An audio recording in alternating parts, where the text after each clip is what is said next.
They say we are free, free to choose, to speak, to move.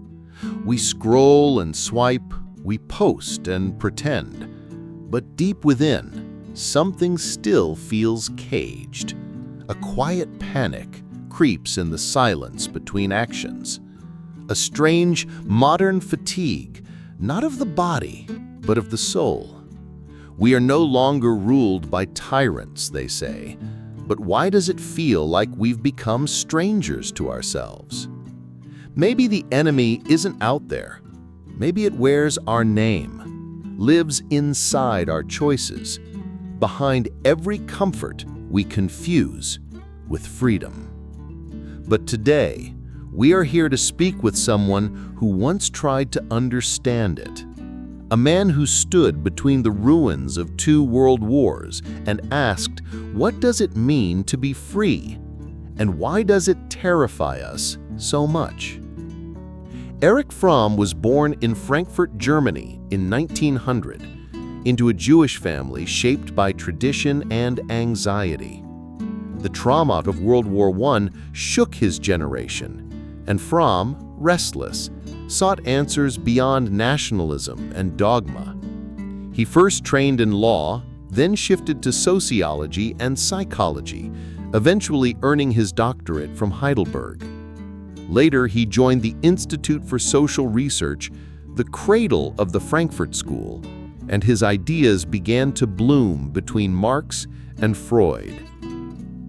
Fleeing the rise of Nazism, he emigrated to the United States in 1934, where he would spend much of his life writing, teaching, and challenging the foundations of Western thought.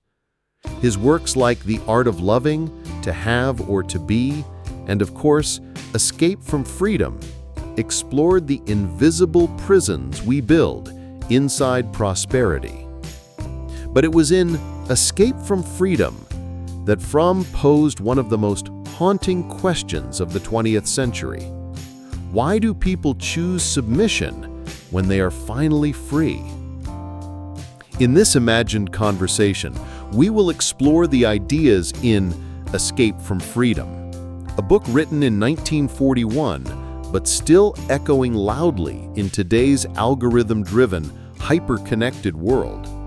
Fromm believed that modern freedom is a double-edged sword, liberating us from old authorities, but leaving many lost, anxious, and eager to hand over their autonomy to new masters. We will ask him, what is real freedom? Why do people fear it? And how do we reclaim our humanity in an age that rewards conformity? So sit still, breathe deep, and listen carefully, because the answers may unsettle more than soothe. Mr. Fromm, let's begin at the root. What is freedom in its truest sense, as you understand it? Freedom is not simply the absence of chains. It is the presence of the self. True freedom is the ability to live authentically, to act according to one's conscience, not out of fear or conformity. But this kind of freedom is terrifying because it demands responsibility. And yet, you suggest that many people fear freedom once they have it. Why is that? Because freedom strips away illusions. When the old structures, religion, tradition, authority fall, the individual stands alone. That loneliness is unbearable for some. So they flee into conformity, obedience, even fanaticism. Freedom without inner strength becomes a burden. Was this fear of freedom always present in human beings, or is it a product of modernity? It has always existed, but modernity amplified it. As humans became more free from external authorities, they also became more isolated. Capitalism, bureaucracy, and mass culture widened the gap between the self and meaning. So for you then, freedom is not a destination, but a tension. Exactly. The tension between freedom from and freedom to. We escaped domination, but to what end? If we do not develop the self, we remain vulnerable to new forms of domination, internal or external. In your book, you describe 3 psychological mechanisms of escape. Can you explain them briefly? Certainly. Authoritarianism, the desire to submit to or control others. Destructiveness, the urge to eliminate what one cannot control. Automaton conformity, the most common, adapting oneself entirely to societal expectations, losing individuality. Let's focus on automaton conformity. Do you believe it's the dominant escape route in capitalist democracies? Yes, precisely. It is subtle. People believe they are choosing freely, but they are only choosing between prefabricated desires. Their thoughts, tastes, even their fears are manufactured. They wear the mask so long, they forget their own face. You wrote this in 1941, but even then, you warned of democracy being hollowed out from within. What signs did you see? When democracy becomes performance without participation, when citizens become spectators, we risk the rise of authoritarian personalities, not just in politics, but in ourselves. What is the authoritarian character, as you define it? It is a person who both worships and fears power. They seek to lose themselves in something stronger, God, nation, leader, because they cannot bear their own freedom. This character is not rare. In times of uncertainty, it multiplies. What then is the antidote to this crisis? Self-awareness, courage, love, not sentimental love, but mature love. The ability to see another human as truly separate, yet connected. Freedom requires connection without fusion or domination. You've written about loneliness not just as a social condition, but as a spiritual crisis. Did you ever feel this deeply yourself? Of course.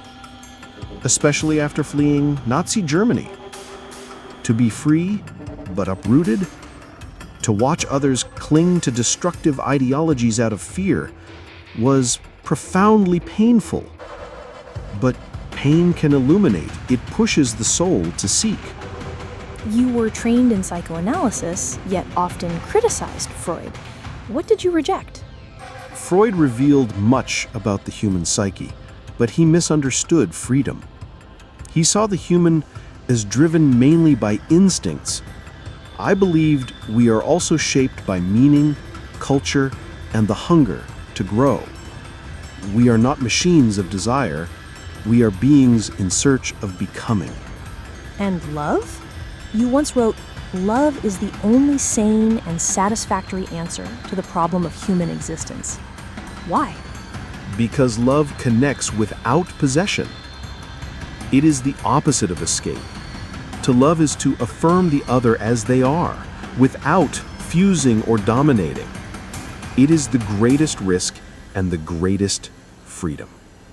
If you were alive today, in an era of social media and algorithmic influence, would you still say we are escaping from freedom? More than ever. The tools have changed, but the anxiety remains. Now we escape into screens, into performance, into noise. We are connected, but not known. Free, but endlessly distracted. How would you describe the modern authoritarianism we see emerging today? Not just politically, but culturally. It is less overt. Not the boot, but the brand. Not dictatorship, but dependence on approval, on validation, on belonging.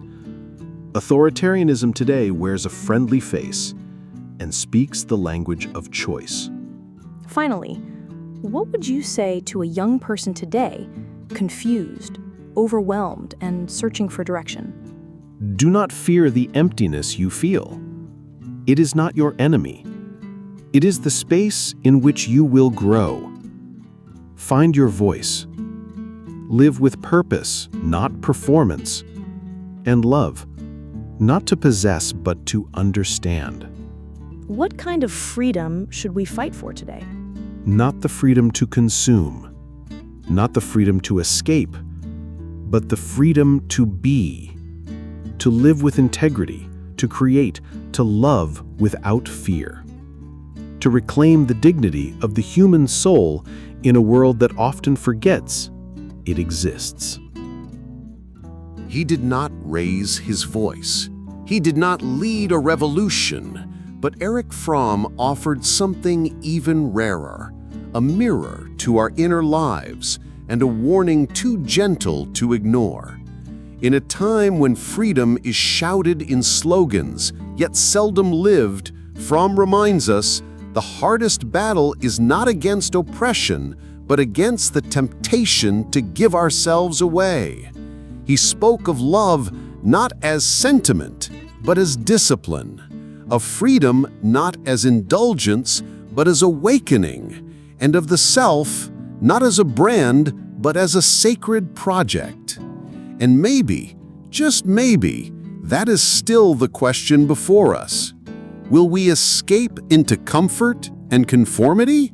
Or will we dare to become what we are? We thank him for trying to solve it and for helping us begin.